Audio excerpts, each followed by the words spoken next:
चलो good morning. आपण काल काय काय बघितलं होतं एक क्विक रिव्हिजन घेऊया पटकन आणि मग आपण पुढे जाऊया.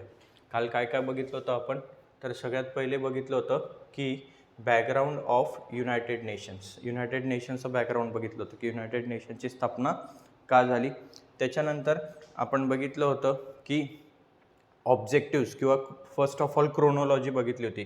क्रोनॉलॉजी काय की कशा पद्धतीने एस्टॅब्लिशमेंट झालं आपण बघितलं. इंग्लंड आणि अमेरिका यांचे दोन्ही राष्ट्राध्यक्ष एकत्र आले आणि त्यांनी एक ट्रिटी साईन केली होती. त्याचं नाव होतं अटलांटिक ट्रिटी. ओके. अमेरिकेकडनं कोण होतं, फ्रँकलिन रूझवेल्ट. आणि इंग्लंडकडनं कोण आलं होतं, विन्स्टन चर्चिल प्राईम मिनिस्टर होते त्या काळातले. यांनी एकत्र येऊन ही ट्रिटी साईन केली होती आणि मग फायनली कशाची स्थापना झाली, युनायटेड नेशन्सची. आफ्टर कशानंतर, सेकंड वर्ल्ड वॉर नंतर. ती डेट लक्षात ठेवायची, 24 ऑक्टोबर 1945. ओके. त्याच्यानंतर आपण बघितलं होतं ऑब्जेक्टिव्स, कारणं काय युनायटेड नेशनची स्थापना करण्यामागे. आपण बघितलं होतं फ्रेंडली रिलेशन मेंटेन करणे, इंटरनॅशनल सिक्युरिटी एनहान्स करणे. Okay. Safeguards, foster of human राईट्सची संगोपन करणे, हे या गोष्टी आपण बघितल्या होत्या. ठीक आहे. त्याच्यानंतर आपण बघितलं की प्रिन्सिपल्स ऑफ युनायटेड नेशन्स काय, प्रिन्सिपल्स काय आहेत. ओके. की सगळ्यांना काय, कोणत्याही प्रकारचं डिस्क्रिमिनेशन नाही. जे टोटल 193 कंट्रीज आहेत ह्यांना एकत्र ठेवणे, त्यांचं कोणीही श्रीमंत गरीब असा भेदभाव न करता प्रत्येकाला सिमिलर वोटिंग आहे and that is nothing but the one vote. Okay. अशा पद्धतीने ते प्रिन्सिपल्स बघितले. स्ट्रक्चर बघितलं की युनायटेड नेशन्समध्ये कशा कशाचा समावेश होतो, तर टोटल आपण 6 पार्ट्स बघितले होते की या 6 पार्ट्सचा समावेश होतो. General assembly, security council, economic and social council, international Court of justice, त्याच्यानंतर ट्रस्टीशिप काउन्सिल आणि सेक्रेटरिएट, असे 6 मेजर पार्ट्स होते. ओके. याच्यानुसार युनायटेड नेशन्सचं कार्य चालतं. ओके.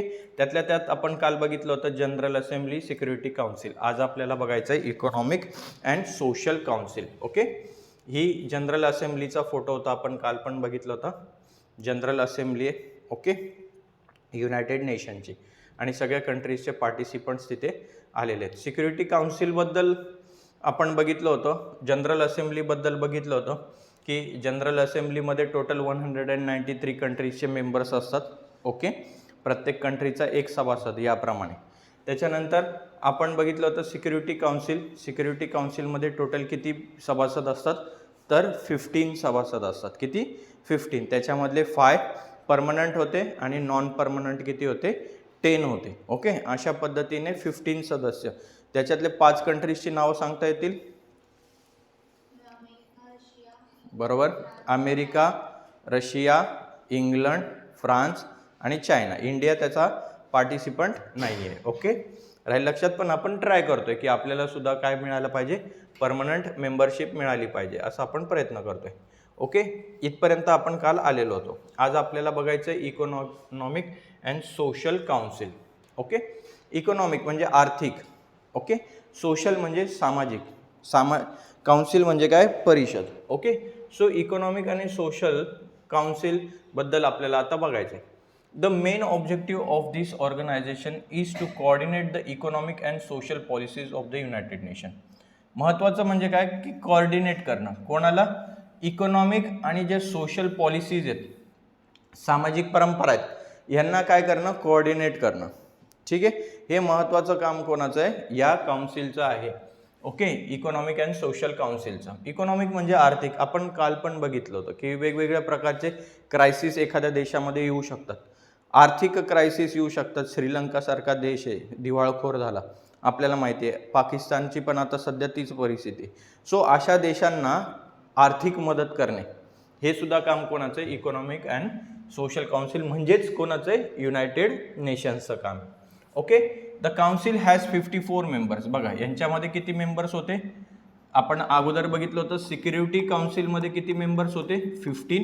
15 मध्ये 5 परमनंट आणि उरलेले 10 काय होते, नॉन परमनंट. हे इलेक्टेड केले जायचे आणि हे इलेक्ट करण्याचं काम कोण करायचं, युनायटेड नेशन मधली जनरल असेंब्ली. जनरल असेंब्ली या 10 लोकांचं काय करायचे, सिलेक्शन करायचे. ठीक आहे. They are selected by the general assembly. बघा पुन्हा एकदा हे जे 54 मेंबर्स आहेत हे कोण अपॉइंट करतं रे, कोण सिलेक्ट करतं, तर जनरल असेंब्ली सिलेक्ट करतं. आपण बघितलं होतं की सेक्रेटरी किंवा काय म्हणतो आपण त्याला, जज, चीफ जज, जो मुख्य जज आहे इंटरनॅशनल कोर्टचा, याची सुद्धा अपॉइंटमेंट कोण करतं, तर जनरल असेंब्लीज करते. हे सुद्धा लक्षात ठेवायचं. Each member has tenure of 3 years and each year 1/3 of the member are newly chosen. बघा, प्रत्येक वर्षी 1/3 सदस्य निवडले जातात. किती? 1/3. असं आपण कन्सिडर करूया. आपण एक जनरल 54 मेंबर्स आहेत ना, सो 54 चे 1/3 करूया. 54 डिवायडेड बाय 3, 3 1 जा 3, 3 1 जा 3, उरले 2 आणि 3 8 जा 24. ओके, सो आन्सर किती आलं रे? 18 मेंबर्स. ओके, दरवर्षी किती मेंबर्स अपॉइंट होतात? 18 मेंबर्स अपॉइंट होतात. समजा यावर्षी 2000 समजा 54 मेंबर्स आहेत. 54 मेंबर्स कसे आहेत? 18 + 18 + 18. ओके, तर समजा यावर्षी 2024 मध्ये हे सदस्य काय झाले? यांना काढून टाकलं. ओके, सो त्याच्या जागी आणखी 18 सदस्य काय होतील? अपॉइंट होतील. यांचा नंबर 2025 मध्ये लागेल, यांचा नंबर 2026 मध्ये लागेल. ओके, आणि एव्हरी इयर आता हे 18 निघून गेले की नाही, आता नवीन 18 काय करतील? ते अपॉइंट करतील. ओके, अशा पद्धतीने एव्हरी इयर्स 18 सदस्य निवृत्त होतात, बाहेर जातात आणि त्यांच्या जागी नवीन 18 सदस्य येतात. कळलं? 1/3 म्हणजे किती सदस्य, किती मेंबर्स? 18 मेंबर्स. राहील लक्षामध्ये? कळतंय का? हां, अशा पद्धतीने हे सगळं काम चालतं. इकॉनॉमिक अँड सोशल काउन्सिलमध्ये किती मेंबर्स असतात? प्रश्न विचारला जाऊ शकतो. तर 54 मेंबर्स. आणि एव्हरी इयर किती सदस्य रिटायर होतात? 1/3 सदस्य. आणि हे प्रत्येक सदस्य किती इयरसाठी असतात? 3 इयरसाठी. म्हणजे जर आज मला अपॉइंट केलं तर मी किती वर्षासाठी असेल? 3 इयर. आजची काय डेट आहे तुमची? डिसेंबर 2023. सो 23 नंतर 24, 25 आणि 26, डिसेंबर 26 पर्यंत माझा टेन्युअर असेल, कालावधी असेल. आणि त्याच्यानंतर मी रिटायर होणार आणि मग परत 18 सदस्य अपॉइंट होणार. ओके, पण एव्हरी इयर 18 काय होतात? निवृत्त होतात. ओके, राहील लक्षामध्ये? पुढे काय? Decisions are taken by the majority vote. आणि जे डिसिजन्स घेतले जातात हे मेजॉरिटी वोटने घेतले जातात. म्हणजे असं काय नाही की फक्त रशिया, जापान, चीन हे मोठे मोठे कंट्रीज हेच घेतात डिसिजन. सगळ्यांचं मत लक्षात घेतलं जातं. ओके, फायनली सगळ्यांच्या संमतीने तयार झालेली संस्था आहे ती. ओके, कोणाच्या एकाच्या संमतीने तयार केलेली एका संस्था नाही. आता यांचं फंक्शन काय बघा, कार्य काय? Initiate discussion at the global level. Global लेवलला डिस्कशन करणे कोणकोणत्या इश्यूजवर रे? Poverty, unemployment, economic and social inequality and suggest the policies to tackle these problems. बघा, ह्या परिषदेचे, ह्या काउन्सिलची 2 कामं आहेत. 2 वर्किंग्स आहेत. एक फर्स्ट वर्किंग काय रे? फर्स्ट वर्किंग काय आहे की इकॉनॉमिकल पार्ट बघणे. अँड सेकंड पार्ट काय आहे की सोशल, म्हणजे सामाजिक कार्य करणे.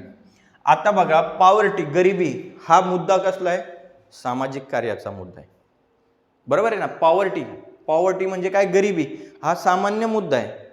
गरिबी किती आहे? काही देशांमध्ये खूप प्रचंड गरिबी आहे. फॉर एक्झाम्पल घाना कंट्री बघा, इतकी गरिबी की प्रचंड गरिबी आहे ह्या देशामध्ये. आपल्या देशामध्ये ही काही गरिबी कमी नाहीये. Below poverty level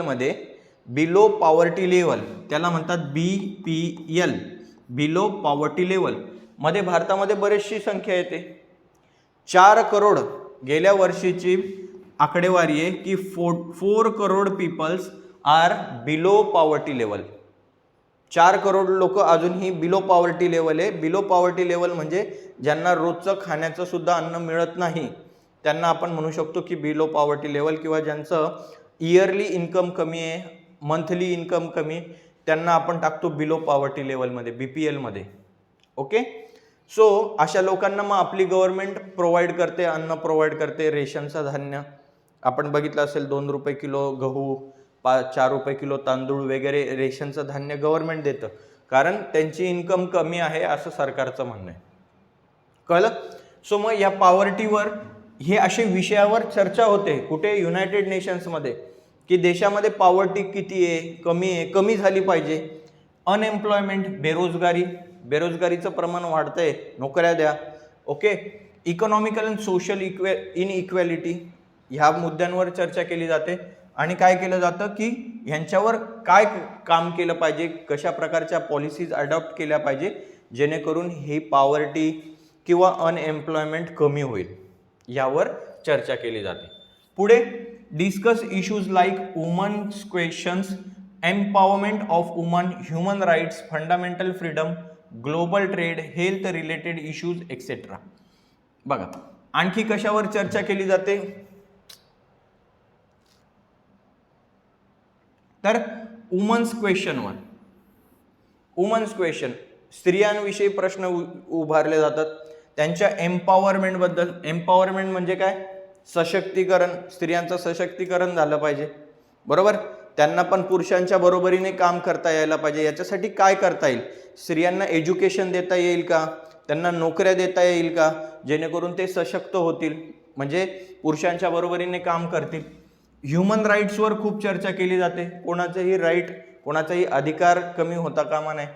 fundamental freedoms, स्वातंत्र्य, प्रत्येकाला स्वातंत्र्य आहे. आपल्याकडे माहिती आहे इंडियामध्ये आपल्याला खूप स्वातंत्र्य दिलेले आहे, आपल्याला फंडामेंटल राईट्स दिलेले आहेत. आर्टिकल कुठून ते कुठपर्यंत रे, तर आर्टिकल 12 टू आर्टिकल 35 हे जे कलम आहेत, कलम 12 ते 35 हे आपल्याला फंडामेंटल राईट्स दिलेले आहेत गव्हर्नमेंटने आपल्याला. त्यातल्या त्यात आर्टिकल नंबर 14 टू 13 हे कॉमन पीपलसाठी आहेत. बाकीचे आर्टिकल नंबर 12, आर्टिकल नंबर 30 आणि 31 पासून तर 35 पर्यंत हे ऑदर फंडामेंटल राईट्स आहेत. पण आपल्याला मेजॉरिटी दिलेल्या आर्टिकल्स कुठून ते कुठपर्यंत आहे, कॉमन पीपलसाठी 14 टू 30 भरपूर फंडामेंटल राईट्स दिलेत, आपण मागे बघितले होते. ओके, 8th स्टँडर्डमध्ये आपण शिकलो होतो. ग्लोबल ट्रेड यासारख्या विषयांवर काय केली जाते, चर्चा केली जाते, डिस्कशन केलं जातं आणि काही डिसिजन्स घेतले जातात, निर्णय घेतले जातात. Make efforts to establish cultural and educational cooperation at the international level. आणखी कशावर प्रयत्न केले जातात, कल्चरल अँड एज्युकेशनल कोऑपरेशन, सांस्कृतिक आणि शैक्षणिक वाढ, विकास व्हायला पाहिजे, याच्यावर सुद्धा काय केली जाते, चर्चा केली जाते.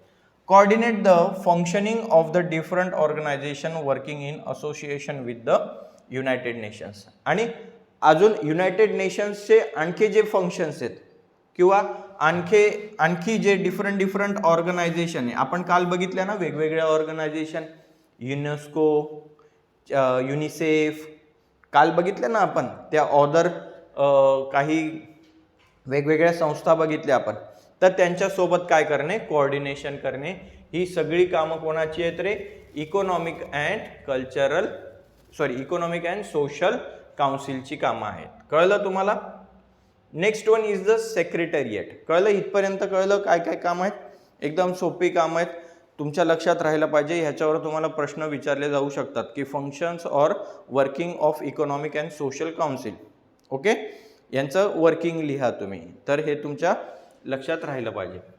सेक्रेटरिएट, आता बघूया सेक्रेटरिएट. सेक्रेटरिएटला मराठीमध्ये म्हणतात सचिवालय. ओके, आता जो सचिव असतो, सेक्रेटरी असतो ह्याचा, ओके, याच्या अंडरमध्ये काय असतं, हे सेक्रेटरिएट असतं. The secretariat has responsibility of carrying out the administrative tasks of the United nations. आता युनायटेड नेशनचं जे ॲडमिनिस्ट्रेटिव्ह वर्क आहे, प्रशासकीय जे कार्य आहे, कार्य काय असतं, वेगवेगळे भरपूर काम आहेत त्यांना. काय की मीटिंग अरेंज करणे, बोलवणे, सर्व सदस्यांची व्यवस्था करणे, वेगवेगळे फंक्शनिंग्स आहेत किंवा जे मंडळस आहेत त्यांच्यावर लक्ष ठेवणे, ही सगळी कामं कोणाची असतात, ह्या सेक्रेटरिएटची असतात. The chief of the secretariat काय, the chief of the secretariat is the secretary general. बघा आपण बघितलं होतं की चीफ या सेक्रेटरिएटचा प्रमुख जो असतो तो काय असतो, सेक्रेटरी जनरल असतो. कोण असतो, सेक्रेटरी जनरल असतो, मुख्य सचिव म्हणतात त्याला. आता ह्याची अपॉइंटमेंट कोण करतं रे, आपण बघितलं होतं मागे, सुरुवातीलाच बघितलं होतं, यांची अपॉइंटमेंट कोण करतं, जनरल असेंब्ली. याची अपॉइंटमेंट कोण करतं, general assembly. Okay, secretary general. आणि आणखी कोण होता एक दुसरं, जज of international court. Okay, CJI, chief जज ऑफ इंटरनॅशनल कोर्ट. ठीक आहे. He is selected by the general assembly. बघा इथे पुढेच दिलेलं आहे की सेक्रेटरी जनरलची अपॉइंटमेंट कोण करतं, जनरल असेंब्ली करतं. अँड द सिक्युरिटी काउन्सिल, आणखी कोणाचं काम आहे, security council. His tenure is of 5 years. आणि ह्या सेक्रेटरी जनरलचा कार्यकाल किती वर्षाचा असतो, 5 वर्षाचा असतो. राहील लक्षामध्ये. सेक्रेटरिएट, त्याचा चीफ कोण, सेक्रेटरी जनरल. त्याची अपॉइंटमेंट कोण करतं, general assembly and security council, दोघं मिळून. ओके, हे दोघं त्याची अपॉइंटमेंट करतात. आणि किती वर्षासाठी तो अपॉइंट असतो, फॉर 5 years. 5 वर्षानंतर तो नवीन सेक्रेटरी जनरल निवडला जाणार. ठीक आहे. फंक्शन्स, कार्य काय बघा, टू कॉल इंटरनॅशनल कॉन्फरन्सेस. आताच बोललो आपण की इंटरनॅशनल कॉन्फरन्स अरेंज करणं, बोलवणं सगळ्यांना की चला चला, म्हणजे तो फोन करणार का पर्सनली सगळ्यांना की साहेब उद्या मीटिंग आहे, या या या, असं नाही.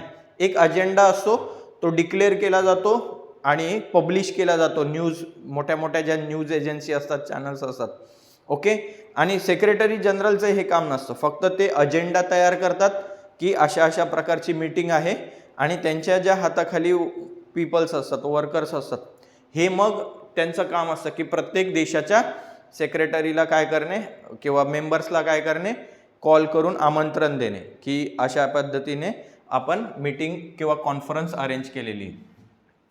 पण ही जी मीटिंग असते किंवा हे जे कॉन्फरन्स असतं, हे कशाच्या रिलेटेड असतं, global problems like climate change, human rights, disarmament, यासारख्या मुद्द्यांवर चर्चा केली जाते, यासारख्या मुद्द्यांवर कॉन्फरन्स अरेंज केली जाते.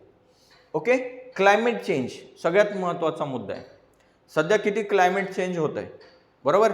हे कशामुळे होत आहे, ड्यू टू द पोल्युशन किंवा ह्युमन ॲक्टिव्हिटीज ज्या आहेत, ह्या नेचरमध्ये काय करतात, हस्तक्षेप करतात. सो ह्या किती प्रमाणात आपल्याला रिड्यूस करता येईल, जेणेकरून आपली पृथ्वी सुरक्षित राहील, आपली अर्थ सुरक्षित राहील, यासाठी इथे मोठ्या प्रमाणावर काय केली जाते, चर्चा केली जाते. आणि त्याच्यावर त्या प्रॉब्लेम्सवर सोल्युशन्स काढले जातात. ठीक आहे. ह्युमन राईट, डिसआर्ममेंट आपण ऑलरेडी बघितलंय. डिसआर्ममेंट म्हणजे निशस्त्रीकरण करणे, जेवढ्या कमी शस्त्रांचा वापर करता येईल तेवढ्या कमी शस्त्रांचा वापर करणे. ठीक आहे. To organise the meeting of the general assembly and security council. बघा, ऑर्गनाइज करणे, कोणाच्या मीटिंग्स ऑर्गनाइज करायच्या रे, जनरल असेंब्लीच्या आणि सिक्युरिटी काउन्सिलच्या. मीटिंग्स अरेंज करणे, बोलवणे, मीटिंग आहे चला मीटिंगला या. ओके. त्याच्यानंतर टू कंपाईल इन्फॉर्मेशन कलेक्ट करणे, कंपाईल करणे, गोळा करणे वेगवेगळ्या प्रकारचे. आता हे इन्फॉर्मेशन कशी कलेक्ट केली जाते बघा. हे काय करतात, जे सेक्रेटरी जनरल असतात, एक काउन्सिल तयार करतात किंवा कमिटी तयार करतात. तज्ज्ञ लोकांची कमिटी असते. काय असते, तज्ज्ञ, व्हेरी इंटेलिजंट लोक असतात. हे प्रत्येक देशामध्ये जाऊन सर्वे करतात की तिथे पोल्युशन किती आहे, तिथलं क्लायमेट कसं आहे, तिथलं टेम्परेचर कसं आहे, इंडस्ट्रीज जर आहेत तर त्या इंडस्ट्रीमधनं किती पोल्युशन होतं, किती कार्बन डायऑक्साईड बाहेर फेकला जातो, तिथले लोक कसे राहतात, तिथले पॉवर्टी जास्त आहे का, की बिलो पॉवर्टी लेवलमध्ये आहेत की अबोव पॉवर्टी लेवलमध्ये आहेत. बरोबर आहे की नाही. बिलो पॉवर्टी लेवलचा अर्थ काय होतो की एखाद्या व्यक्तीला रोजच्या जीवन जगण्यासाठी जेवढ्या कॅलरीजची आवश्यकता असते त्याच्यापेक्षा कमी कॅलरीज मिळणे म्हणजे तो गरीब आहे असा त्याचा अर्थ होतो. किंवा एक उत्पन्न ठरवलं जातं. समजा असं आपण कन्सिडर करूया की रोजचं उत्पन्न असलं पाहिजे 50 रुपये आणि त्या 50 रुपये सुद्धा जर तो कमवू शकत नसेल याचा अर्थ तो काय आहे, गरीब आहे, बिलो पॉवर्टी लेवलमध्ये. तर ह्या सगळ्या प्रकारचं सर्वेक्षण कोण करतं, ती कमिटी करते, तज्ज्ञ लोक करतात, इंटेलिजंट पर्सन्स असतात जे अपॉइंट केलेले असतात. आणि मग तो सगळा रिपोर्ट ते कोणाला सादर करतात, सेक्रेटरी जनरलला तो सादर करतात. कळलं. पुढे टू कंपाईल इन्फॉर्मेशन झालं, to supply the information to the media, आणि मग जी इन्फॉर्मेशन त्यांनी कंपाईल केलेली आहे त्यांच्या असं लक्षात आलं खरंच अरे पोल्युशनचं प्रमाण खूप वाढलंय. दिल्लीमध्ये बघा अक्षरशः 8-8 दिवस शाळा बंद ठेवाव्या लागतात ड्यू टू द फॉग. इतका प्रचंड फॉग असतो विंटर सीझनमध्ये, हिवाळ्यामध्ये तर इतकं धुकं पडलेलं असतं की अक्षरशः समोरचं दिसत नाही 12-12, 1-1, 2-2 वाजेपर्यंत दुपारच्या. मग इथे पोल्युशनचं लेवल खूप वाढलेली आहे. सो याच्यावर काहीतरी चर्चा केली पाहिजे, किंवा इंटरनॅशनल लेवलमध्ये temperature every day every year वाढत चाललंय. गेल्या वर्षी जे 45 डिग्री सेल्सिअस टेम्परेचर होतं यावर्षी 46 डिग्री सेल्सिअस पर्यंत गेले. सो ही खूप थ्रिएटनिंग गोष्ट आहे, मेजर गोष्ट आहे. आणि ह्याच्यावर आपण जर सोल्युशन्स काढला नाही तर काय होईल, जे ग्लेशियर्स आहेत हे ग्लेशियर्स वितळतील, पाण्याची पातळी वाढेल, समुद्राची पातळी वाढेल, आणि बरेचसे सिटीज ह्या पाण्याच्या खाली जाणार आहे असा धोका दिलेला आहे. 2050 पर्यंत मुंबई पाण्याखाली असेल असं सांगितलं गेलेलं आहे. जर अशाच पद्धतीने ग्लोबल वॉर्मिंग राहिली तर, अशाच पद्धतीने टेम्परेचर जर वाढत राहिलं तर, मग ह्याच्यावर काहीतरी सोल्युशन्स काढले पाहिजेत. तर हे सोल्युशन्स काढण्याचं काम कोण करतं, द युनायटेड नेशन, त्याच्यामधली जनरल असेंब्ली करते. आणि पण तो जो डाटा आहे, ती जी इन्फॉर्मेशन आहे, ही इन्फॉर्मेशन कोण कलेक्ट करतं, सेक्रेटरी जनरल. कळलं? आता कळलं याच्यामध्ये काय प्रॉब्लेम आहे तुम्हाला, सेक्रेटरी जनरलमध्ये, सेक्रेटरिएटमध्ये? नो? जायचं पुढे. मग आता आपला नेक्स्ट पॉइंट आहे international Court of justice. Okay, international court. अगोदरच मी काल तुम्हाला जाता जाता एक आपल्या विनायक दामोदर सावरकर यांची गोष्ट सांगितली, बरोबर? तर अशा प्रकारचे जे इंटरनॅशनल इश्यूज असतात, आता ते काही एवढी मोठी गोष्ट नव्हती, पण मेनली इंटरनॅशनल इश्यूज काय असतात की conflict between the two countries, दोन देशांमध्ये असलेले वादविवाद, हे सॉर्ट आउट करण्याचं काम कोण करतं, इंटरनॅशनल कोर्ट ऑफ जस्टिस. बघूया आता आपण त्यांच्याबद्दल इन्फॉर्मेशन घेऊ. International Court of justice means the judicial branch of United nation. बघा ही काय एक ज्युडिशियल ब्रांच आहे. कोणाची? UN ची, द युनायटेड नेशन्सची.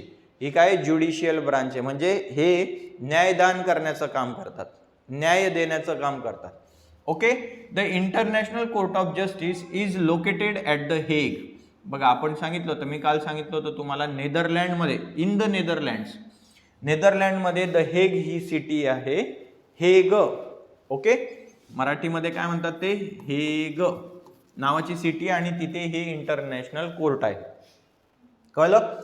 याची अरेंजमेंट कशी आहे बघा, 15 जजेस आहेत याच्यामध्ये. इंटरनॅशनल कोर्ट ऑफ जस्टिसमध्ये टोटल किती जजेस आहेत, 15 जजेस. आणि ते कोणाद्वारे चूजन केले जातात, निवडले जातात, the general assembly and security council. मग आता दोन गोष्टी लक्षात ठेवायच्या, काय, सेक्रेटरी जनरल आणि हे 15 जजेस ऑफ इंटरनॅशनल कोर्ट वेअर किंवा आर चूजन बाय, कोणाकडनं निवडले जातात, bye general assembly and security council कडनं. ओके, आणि त्यांचा टेन्युअर किती असतो, कार्यकाल किती असतो, 9 इयर्सचा.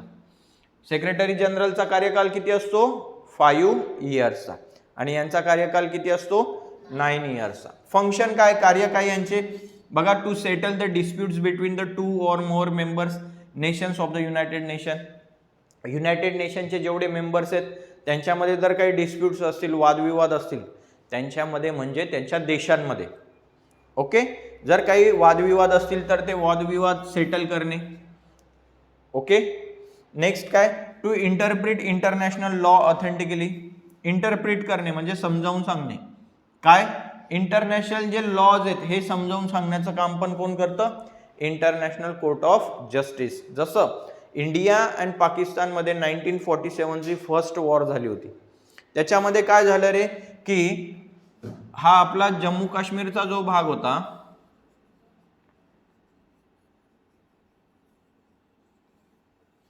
ओके, हा इकडून असा हा पाकिस्तान आहे, तर इकडून पाकिस्तानने अटॅक केला अप टू द जम्मू पर्यंत. ओके, आणि मग त्याच्यानंतर जम्मू काश्मीर सामील झाला भारतामध्ये. राजा हरिसिंग होता त्या काळामध्ये, त्या राजा हरिसिंगने एक ट्रिटी साईन करून घेतली आपल्यासोबत की आम्ही कशामध्ये सामील होत आहोत, त्याला ट्रिटी ऑफ ॲक्सेशन म्हणतात. ओके, ॲक्सेशन म्हणजे सामीलनामा. आम्ही भारतामध्ये सामील होत आहोत आणि मग भारताने आपलं सैन्य पाठवलं आणि मग हे पाकिस्तानचं सैन्य मागे मागे सरकत ह्या इथपर्यंत आपण जाऊन पोचलो, याला म्हणतात. मग याच्यानंतर मग आपले जवाहरलाल नेहरू पहिले पंतप्रधान यांना असं वाटलं की आपण हा मुद्दा कशामध्ये नेला पाहिजे, UN मध्ये, युनायटेड नेशन्समध्ये नेला पाहिजे की आमच्यावर अन्याय होतोय, की हा भाग आमचा आहे तरी पाकिस्तानने त्याच्यावर काय केलाय, कब्जा केलाय असं. मग त्यावेळेस त्यांनी काय सांगितलं, इंटरनॅशनल लॉ समजावून सांगितला की सीज फायर सांगितलं त्यांनी. काय, सीज फायर. सीज फायरचा अर्थ काय होतो, जैसे थे, तुम्ही जिथं आहात आता तिथंच थांबा. आणि मग अशा पद्धतीने पाकिस्तानचं सैन्य इकडे थांबलं, आपल्या इंडियाचं सैन्य इकडे थांबलं आणि ही एक लाईन तयार झाली. That line is nothing but LOC, त्याला आपण म्हणतो LOC. LOC means what, line of control. काय, लाईन ऑफ कंट्रोल. मग हे जे असे मुद्दे असतात, हे जे प्रॉब्लेम्स असतात, हे प्रॉब्लेम्स कोण सॉर्ट आउट करायचं काम करतं, युनायटेड नेशन्स. जो लॉ आहे तो इंटरप्रिट करून म्हणजे समजावून सांगण्याचं काम पण करतं. To advise the various organs or subsidiary bodies of the United Nations about the legal issues. Okay, advice देण्याचं काम करतं. व्हेरियस ऑर्गन्स म्हणजे वेगवेगळ्या ठिकाणी वेगवेगळ्या प्रकारचे सल्ले देण्याचं काम कोण करतं रे, युनायटेड नेशन्स. जे वेगवेगळे सबसायडरी बॉडीज आहेत युनायटेड नेशन्सच्या, वेगवेगळ्या ज्या संस्था आहेत, युनिसेफ आहे, युनेस्को आहे, त्याच्यानंतर इंटरनॅशनल मॉनिटरी फंड बघितलं आपण. ओके, वेगवेगळे काल बघितले ना आपण. याच्या व्यतिरिक्त जे 6 वेगवेगळे मंडळ आहेत त्याच्या व्यतिरिक्त आणखी काहीतरी बघितले होते आपण. ओके, सो त्यांना ॲडवाइस, सल्ला देण्याचं काम सुद्धा कोणाचं आहे, तर इंटरनॅशनल कोर्ट ऑफ जस्टिस. कळलं तुम्हाला?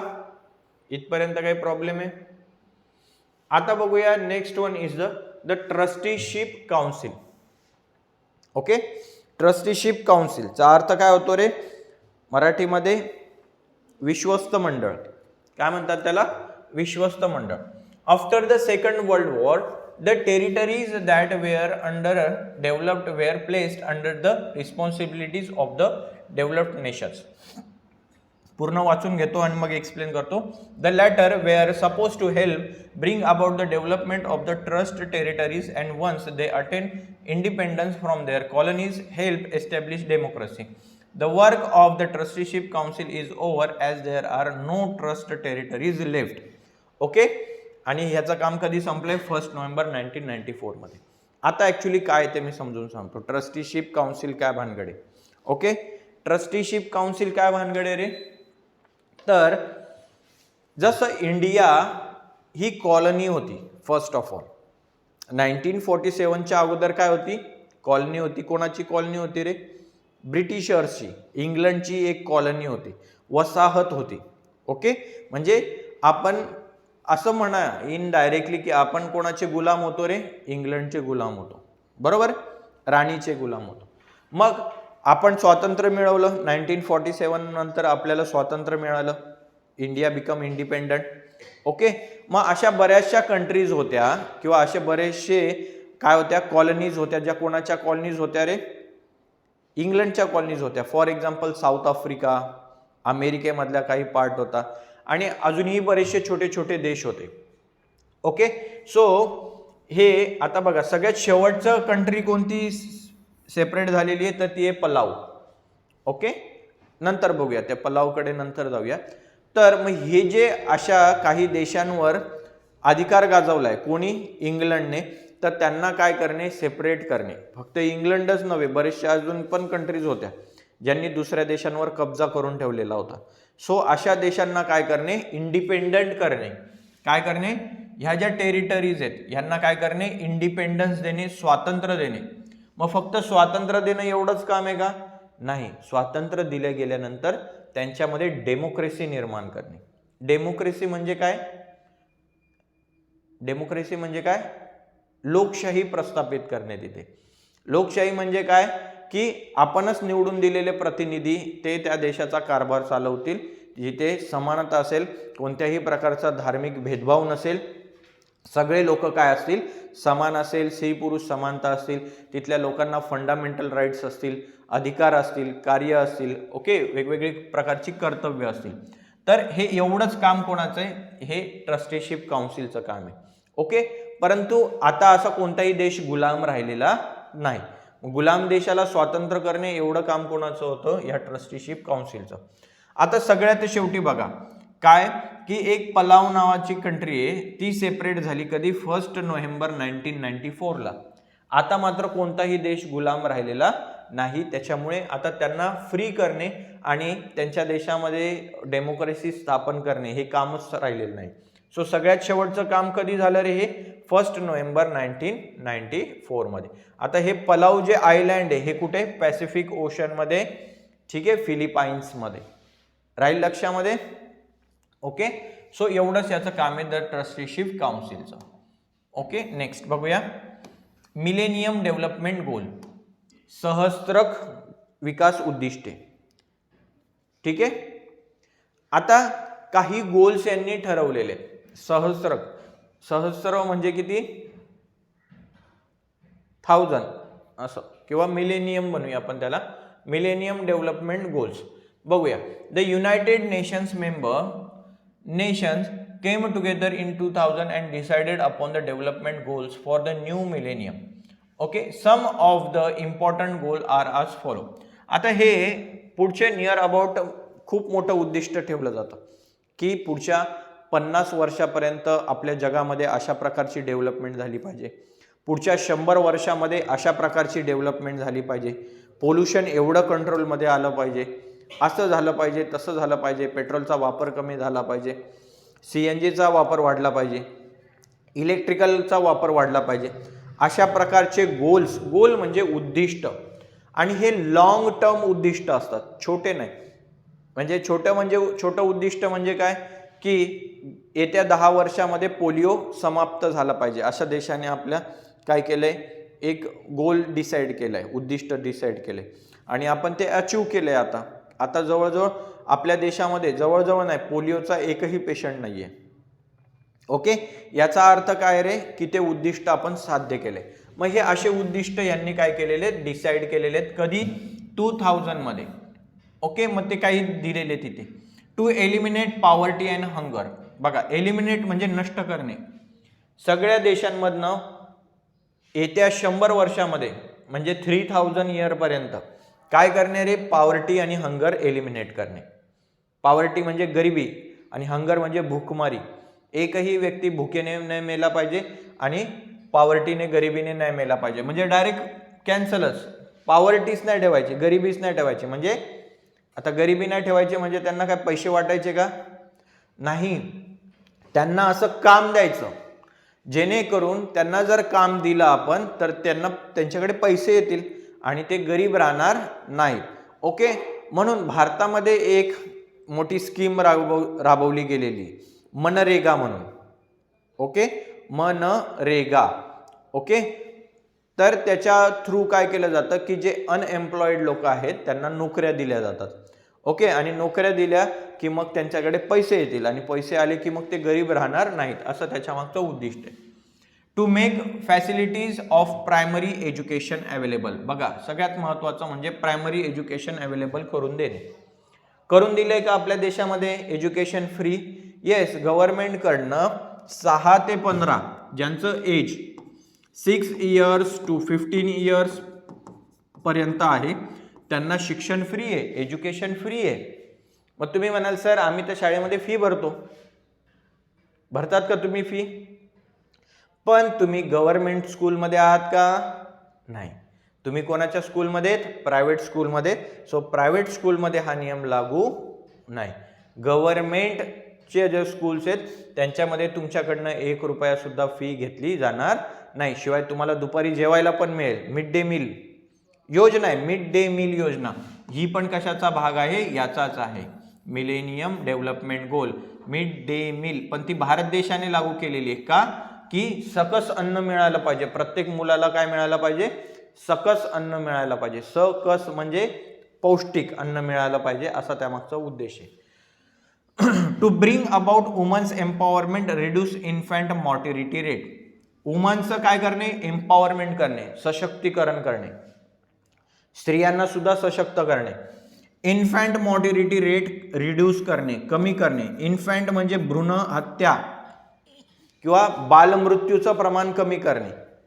मग बालमृत्यूचं प्रमाण कमी करायला काय केलं रे गव्हर्नमेंटने?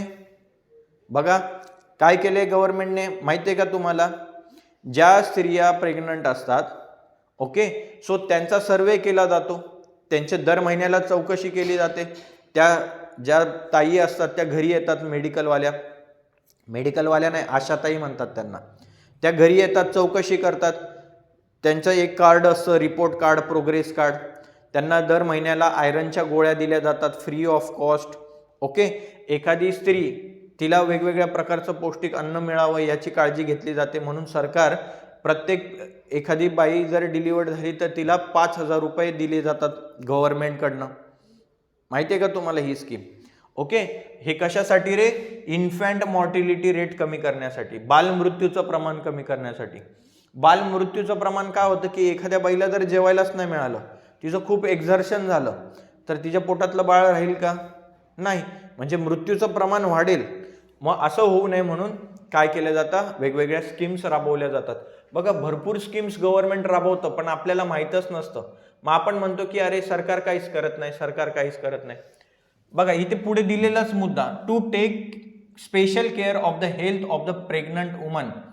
प्रेग्नंट वुमनची विशेष काळजी घेणे, गरोदर स्त्रियांची. Okay, to fight diseases like AIDS, malaria, dengue etcetera, यांच्या विरुद्ध फाईट करणे. बघा जर तुम्ही सरकारी दवाखान्यात गेलात तर तुम्हाला हे सगळे औषधोपचार फ्री ऑफ कॉस्ट मिळतात. फ्री ऑफ कॉस्टच म्हणावं लागेल. 5 रुपयाचा किंवा 10 रुपयाचा केस पेपर काढावा लागतो. माहिती आहे का तुम्हाला? ओके, माहिती आहे का? नाही माहिती? दवाखान्यामध्ये जा, फक्त 5 किंवा 10 रुपयाचा एवढ्या गोळ्या देतात ते आपल्याला, म्हणजे जवळजवळ फ्री ऑफ कॉस्ट आहे. To protect the environment and increase the cooperation between the developed and developing countries. एन्व्हायरमेंटलचं प्रोटेक्शन करणे, निसर्गाचं संरक्षण करणे आणि कॉपरेशन निर्माण करणे. कोणामध्ये रे? डेव्हलप कंट्री आणि अंडर डेव्हलप जे आहेत किंवा डेव्हलपिंग जे आहेत त्यांच्यामध्ये काय करणे? कॉपरेशन करणे, सहकार्य करणे. ज्या एकदम विकसित झालेले आहेत, अमेरिका, चीन, रशिया, फ्रान्स यांच्यासारखे देश, आणि जे डेव्हलपिंग आहेत, फॉर एक्झाम्पल ज्यांचा विकास होतो, विकसनशील, भारत, पाकिस्तान, श्रीलंका, हे विकसनशील देश आहेत. यांच्यामध्ये सहसंबंध निर्माण करणे, बिझनेस यांच्यामध्ये डेव्हलप करणे, बरोबर, ट्रेड डेव्हलप करणे, व्यापार निर्माण करणे, हे सगळं काम कोणाचं आहे? या आपण बघतो ना millennium development goals. Okay, millennium development goals, याला MDG असं पण म्हणतात. बघा हा खूप महत्त्वाचा मुद्दा आहे MPSC पॉइंट ऑफ व्ह्यूने. जर तुम्ही पुढे मागे कधीतरी MPSC द्याल तर तुम्हाला तिथे सापडेल की मिलेनियम डेव्हलपमेंट गोल आहेत, SDG पण आहेत. ओके, कळलं तुम्हाला? A time period has been decided to achieve this goals. आणि हे गोल्स, हे उद्दिष्ट साध्य करण्यासाठी काहीतरी टाइम पिरियड डिसाईड केला जातो. येत्या 50 वर्षामध्ये, येत्या 60 वर्षामध्ये, येत्या 40 वर्षामध्ये हे उद्दिष्ट काय झाली पाहिजेत? आपली साध्य झाली पाहिजेत. काय काय उद्दिष्ट बघितली आपण? पॉवर्टी रिड्यूस करणे, बरोबर, हंगर न होणे, त्याच्यानंतर इन्फॅन्ट मॉर्टॅलिटी रेट रिड्यूस करणे, प्रेग्नंट स्त्रियांची काळजी घेणे, बरोबर. त्याच्यानंतर काय बघितलं? एड्स आणि मलेरिया सारखे आजार नष्ट करणे, पोलिओ सारखे आजार, कॅन्सर सारखे आजार नष्ट करणे. त्याच्यानंतर एन्व्हायरमेंटचं प्रोटेक्शन करणे, ज्या डेव्हलप्ड कंट्रीज आहेत आणि डेव्हलपिंग कंट्रीज आहे यांच्यामध्ये कॉर्पोरेशन निर्माण करणे. ओके, ह्या सगळ्या गोष्टी कशाच्या मध्ये येतात? मिलेनियम डेव्हलपमेंट गोल्समध्ये येतात. India has made considerable progress in the direction of achieving the millennium development goals. आता भारताने खूप चांगली प्रोग्रेस केली आहे. कशामध्ये रे? या मिलेनियम डेव्हलपमेंट गोल्समध्ये, with the help of UNICEF and UNESCO. आणि त्यांना कोण मदत करतं रे? मग युनिसेफ आणि युनेस्को मदत करतं. आपण ऑलरेडी बघितलेलं होतं हे. ओके, मग मी ज्या तुम्हाला स्कीम्स सांगितल्या, आता ज्या सगळ्या स्कीम्स सांगितल्या, या स्कीम्स कोणाच्या अंडरमध्ये राबवल्या जातात रे? युनिसेफ आणि युनेस्को हे काय करतं, त्यांना फंडिंग करतं, पैसा प्रोव्हाइड करतं ह्या सगळ्या गोष्टी करण्यासाठी. म्हणजे सगळा पैसा हेच देतात का रे? नाही. समजा याचा खर्च असेल 100 रुपये, किती? 100 रुपये, तर 75 रुपये कोणाकडनं येतात? या युनिसेफ आणि युनेस्कोकडनं येतात. आणि आपलं इंडियन गव्हर्नमेंट तिथे किती पैसा खर्च करतं? 25 रुपीज. आता हा 100 रुपये म्हणजे मी एकदम किरकोळ खर्च तुम्हाला सांगितला, एक तुम्हाला उदाहरण समजावं म्हणून बरं. हे लाखो करोडोमध्ये हिशोब असतो सगळा, कळत आहे तुम्हाला? मिलेनियम डेव्हलपमेंट गोल्समध्ये तुम्ही बघितलंय की आपल्याला बऱ्याचशा स्कीम्स आपल्यासाठी राबवल्या गेलेल्या आहेत. कोणाकडनं? गव्हर्नमेंटकडनं. कळलं? हे तुम्ही नंतर वाचून घ्या, युनिसेफ आणि युनेस्को. चला, युनायटेड, अशा पद्धतीने आपण काय केलंय की आपल्या सगळ्या ज्या 6 बॉडीज होत्या ह्या आपण बघितल्या. United nations and preservation of peace. आता सगळ्यात महत्त्वाचं काम युनायटेड नेशनचं की पीस, शांतता निर्माण करणे. काय निर्माण करणे? शांतता निर्माण करणे. हे सगळ्यात महत्त्वाचं उद्दिष्ट कोणाचं आहे?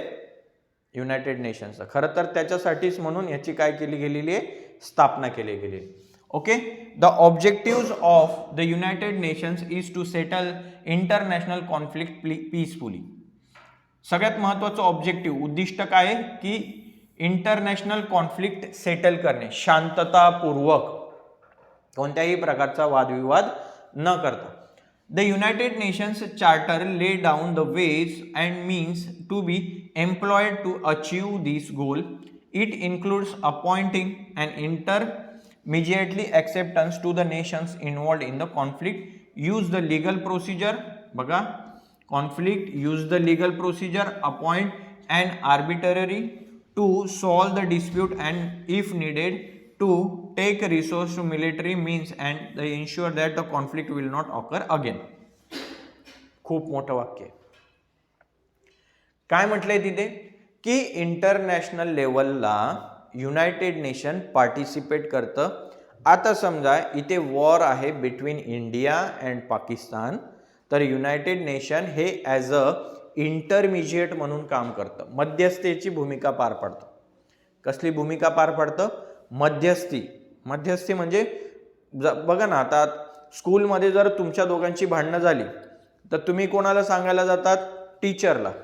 मग टीचर त्याच्यामध्ये इंटरफेअर करतं आणि ते सांगतं की काय झालं रे? मग तो सांगतो सर यांनी मला मारलं किंवा मॅम यांनी मला मारलं. मग तो त्याला विचारतो तू का मारलं रे याला? मग तो म्हणतो मॅम त्याने मला असं असं वाकडं दाखवलं म्हणून मी त्याला मारलं. मग मॅम म्हणते तुझी पण चुकी आहे, तुझी पण चुकी आहे, असं करू नको रे, तू तसं करू नको रे. दोघांना फटके देते आणि त्यांच्यामध्ये जे कॉन्फ्लिक्ट असेल ते मिटवण्याचं काम करते. त्यांना हँडशेक करायला लावेल मॅम, चला हँडशेक करा, फ्रेंड्स आहेत तुम्ही दोघं, मस्ती करायची नाही. म्हणजे ही झाली इंटरमिजिएटची भूमिका. मग दोन देशांमध्ये जे कॉन्फ्लिक्ट असेल हे कॉन्फ्लिक्ट सॉल्व्ह करण्याचं काम कोण करतं? United nation. आणि इंटरमिजिएटची भूमिका पार पाडतं. पण हे कसं? पीसफुली, शांततापूर्वक. आणि यदा कदाचित जर दोघांमधलं वादविवाद सॉल्व्ह होण्याचं कामच होत नसेल तर मग मॅडम काय देते? फटके देते, बरोबर? म्हणजेच तसंच युनायटेड नेशन्सला पण जर असं वाटलं की इफ नीडेड, की हा असं जर गरज वाटली की ते विषय सॉल्व्ह होत नाहीयेत, तर काय केलं जातं? मिलिटरी पॉवरचा वापर केला जातो. कशाचा यूज केला जातो? मिलिटरी पॉवरचा वापर करून तिथे शांतता प्रस्थापित करण्याचा प्रयत्न केला जातो. In modern times human security has been threatened by the terrorism. आता आपण बघतो की खूप सारे टेररिस्ट ॲक्टिव्हिटीज होतात. कुठे बॉम्ब ब्लास्ट करणे आपण बघितलं होतं. आता तुम्हाला माहिती आहे का नाही, पण 2006 आणि 7 मध्ये आय थिंक की वर्ल्ड ट्रेड सेंटरवर हल्ला केला होता. अमेरिकेची सगळ्यात मोठी बिल्डिंग होती वर्ल्ड ट्रेड सेंटर, आणि याच्यावर ओसामा बिन लादेन याने काय केलं होतं? डायरेक्ट विमान घुसून दिलं होतं. माहिती आहे का तुम्हाला? नाही. सो बघा, कधी यूट्यूबवर बघा, वर्ल्ड ट्रेड सेंटर असं नाव टाका. काय? वर्ल्ड ट्रेड सेंटर असं टाका, कॉन्स्परन्सी असं नाव टाका. बघा तुम्हाला सगळं कळेल. डायरेक्ट विमान येतं आणि त्या बिल्डिंगमध्ये घुसून जातं आणि तिथं मोठा ब्लास्ट होतो आणि ती पूर्ण बिल्डिंग खाली कोसळते. आणखी 15-20 मिनिटांनी आणखी एक दुसरं विमान येतं आणि दुसऱ्या बिल्डिंगवर कोसळतं. अशा पद्धतीने तिथे प्रचंड नुकसान होतं. कळलं तुम्हाला? कोणामुळे रे? टेररिस्ट ऍक्टिव्हिटीज आहे, रेसिस्ट रिलिजियस कॉन्फ्लिक्ट्स असतात, काही धार्मिक वादविवाद असतात. ओके, सो हे सगळे मॅटर सॉर्ट आउट करण्याचं, सॉल्व्ह करण्याचं काम कोण करतं? युनायटेड नेशन्स करतं. Okay, the United Nations make effort to ensure that violence does not erupt in a stripe torn area and normalcy is restore as soon as possible. बघा, United Nations कशावर प्रयत्न करते, efforts घेते की violence does not erupt, कोणत्याही प्रकारचं हिंसाचार व्हायला नको, वादविवाद व्हायला, इन शॉर्ट वॉर्स व्हायला नको. वॉर्स म्हणजे काय? युद्ध. युद्ध व्हायला नको, हे सगळ्यात महत्त्वाचं काम कोणाचं आहे? युनायटेड नेशन्सचं आहे. आणि जेवढ्या शक्य होईल, जेवढ्या लवकर शक्य होईल ते नॉर्मल्सी क्रिएट करणे, म्हणजे नॉर्मल सिच्युएशन क्रिएट करणे, हे त्यांचं काम आहे. बघा इथे काय दिलंय? For example, starting schools, creating awareness amongst the people about the human right, make social economic political facilities available, conduct elections etcetera. बघा मग काय म्हटलंय रे? की अवेअरनेस क्रिएट करणे, स्टार्टिंग स्कूल्स स्टार्ट करणे. आता जर टेररिस्ट ऍक्टिव्हिटीज का वाढतात, कोणामध्ये वाढतात ते पण सांगतो तुम्हाला. जे इलिटरेट पीपल्स असतात, शिकलेले नसतात, त्यांना भडकवणं इझी असतं, बरोबर आहे? त्यांना भडकवणं इझी असतं. सो हे टेररिस्ट अशा लोकांना हायर करतात की ज्यांना भडकवता येईल आपल्याला, आणि मग त्यांचा वापर करता येईल. मग त्याच्यासाठी काय स्टार्ट करा रे? स्कूल्स स्टार्ट करा. म्हणून तर तुम्हाला हे चॅप्टर्स टाकलेले आहेत की काय कार्य असतात, काय नसतात, सगळ्या गोष्टी तुम्हाला स्कूलमध्ये शिकवल्या जातात. तुमचे राईट्स काय, फंडामेंटल राईट्स काय, ह्युमन राईट्स काय, याचा अभ्यास तुमच्या स्कूल्समध्ये तुम्हाला असतो. सिविक्समध्ये तुम्ही हे सगळं शिकतात, बरोबर? म्हणून तर सिविक्स हे दिले की नाही तुम्हाला. ओके, त्याच्यानंतर इलेक्शन्स कंडक्ट करणे. जर एखाद्या देशामध्ये इलेक्शन होत नसतील तर तिथे इलेक्शन करायला लावणे कोणाचं काम आहे? युनायटेड नेशन्सचं. कशासाठी? पीस एस्टॅब्लिश करण्यासाठी, शांतता एस्टॅब्लिश करण्यासाठी. ओके, कळलं तुम्हाला? आता बघा इथे तुम्हाला आर्मी दिसते, इंडियन पीस कीपर फोर्सेस. आता प्रत्येक देशाचे असे पीस कीपर्स असतात, शांतता प्रस्थापित करण्याचं ते काय करतात? काम करतात. United Nations piece keeper. आता आपल्या देशामधनं सुद्धा काही सोल्जर्स पाठवले जातात शांततेसाठी, आणि त्याचा वापर मग कोण करतं? United nations.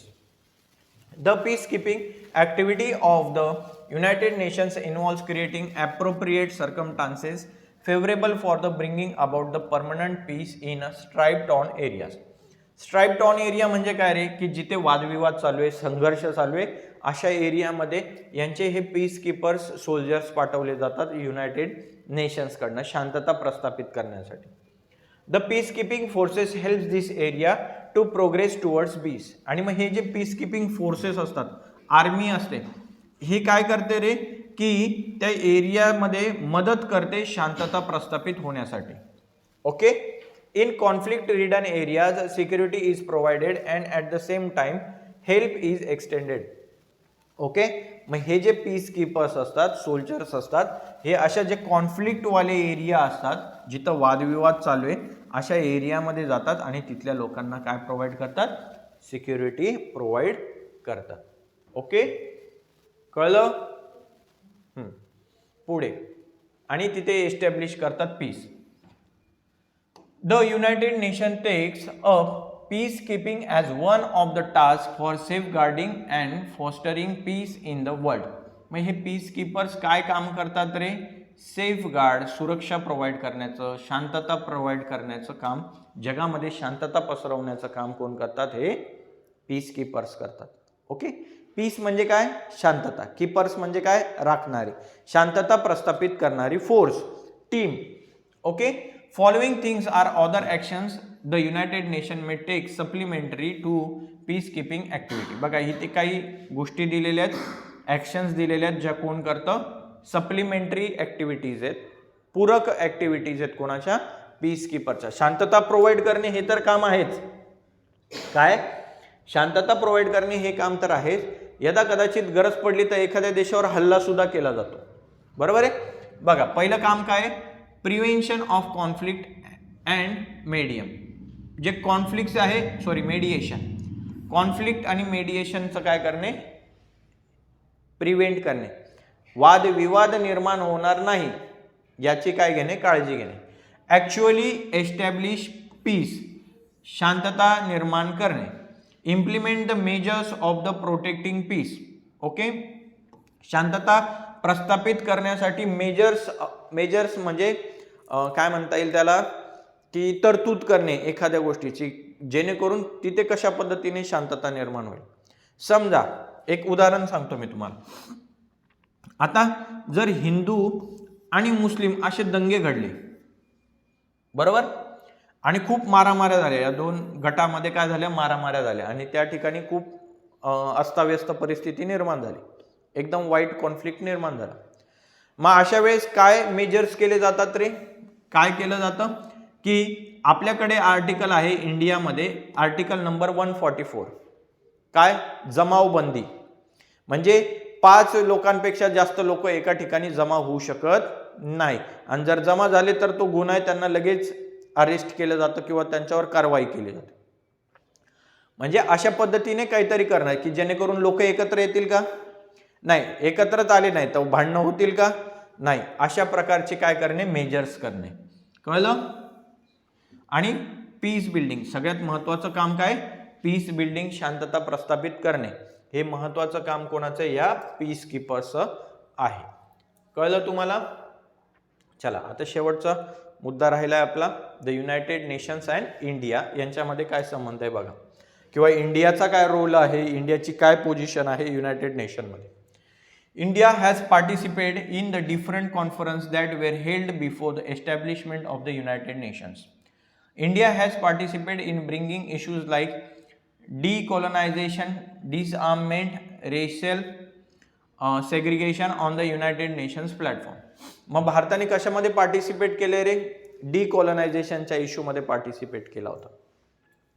डिकॉलनायझेशन म्हणजे काय, कोणताही देश गुलाम राहिला नको.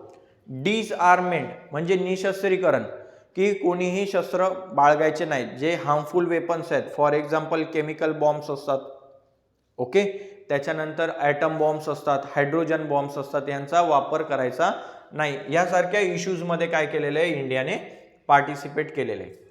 Okay. In 1946 India was the first country to raise the question of racism in the United Nations. 1946 मध्ये पहिली कंट्री होती इंडिया ज्यांनी रेसिझमवर काय केलं होतं, मुद्दा उचलला होता, की कोणामध्ये, युनायटेड नेशन्स मध्ये. ओके. रेसिझम म्हणजे काय, वंशभेद.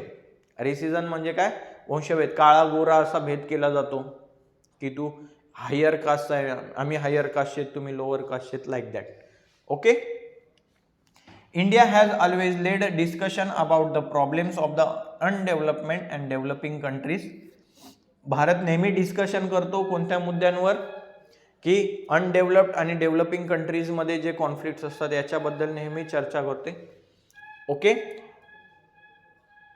India has always send her troops to participate in the United Nations peacekeeping forces. बघा, भारताकडनं नेहमी असे ट्रूप्स म्हणजे टोळ्या किंवा सैन्य पाठवलं जातं, कशासाठी, पीस कीपिंग मेंटेन करण्यासाठी. जगामध्ये जर कोणता देश असेल जो शांतता प्रस्थापित करण्यासाठी खूप जास्त प्रयत्न करतो तर तो म्हणजे इंडिया. ओके. भारत आणि पाकिस्तान यांच्यामध्ये जेवढेही वॉर झालेत हे आपण कधीच उकरून काढलेले नाहीत, हे सगळे वॉर पाकिस्तानकडनं आलेले आहेत. चीनचं पण युद्ध झालं तेव्हाही आपला काही रोल नव्हता त्याच्यामध्ये, ते जबरदस्तीने आपल्यावर लादलं गेलेलं युद्ध आहे. ओके. सो अशा पद्धतीने भारताने नेहमी शांतता प्रस्थापित करण्याचं काम केलेलं आहे, आणि युनायटेड नेशन्समध्ये सुद्धा आता भारताचा खूप मोठा दबदबा निर्माण झालेला आहे. अर्थात जो भारताचं किंवा जागतिक लेवलचं जे राजकारण आहे, या राजकारणामध्ये आता भारताचा खूप मोठा रोल आहे. आणि येत्या आणखी भविष्यामध्ये जर आपण भारताचं पॉप्युलेशन बघितली तर आपल्याकडे सगळ्यात जास्त यूथ आहेत, सगळ्यात जास्त तरुण वर्ग आहे आपल्याकडे, आणि म्हणून आपली पॉवर सगळ्यात जास्त आहे असं बाहेरच्या कंट्रीजमधले देश समजतात. म्हणजे आपणही आता कशाकडे चाललोय, एक विकसित कंट्री म्हणून आपण पण आता प्रस्थापित होणार आहोत. म्हणजे आपण सुद्धा एक डेव्हलप्ड कंट्री म्हणून लवकरच रेडी होऊ. आणि जसं अमेरिका, चीन, जापान, त्याच्यानंतर रशिया, फ्रान्स हे जसे डेव्हलप्ड कंट्रीज आहेत, आपण सुद्धाही त्याच रेंजमध्ये जाऊन बसू. आणि येत्या काही वर्षामध्ये जर आपल्याला युनायटेड नेशनचा परमनंट मेंबरशिप मिळेल तर त्याच्यामध्ये काही नवल होणार नाही. एवढं आपलं आता डेव्हलपमेंट होत आहे आणि एवढं इंडियन पॉलिटिक्स खूप मोठ्या प्रमाणावर डेव्हलप होत आहे इंटरनॅशनल लेवलला. ओके, सो अशा पद्धतीने आपण आपलं हे जे महत्त्वाचं चॅप्टर होतं द युनायटेड नेशन्स हे संपवलेलं आहे. ओके, तुम्हाला जर आवडलं असेल तर लाईक करा, सबस्क्राईब करा, शेअरसुद्धा करा. थँक्यू.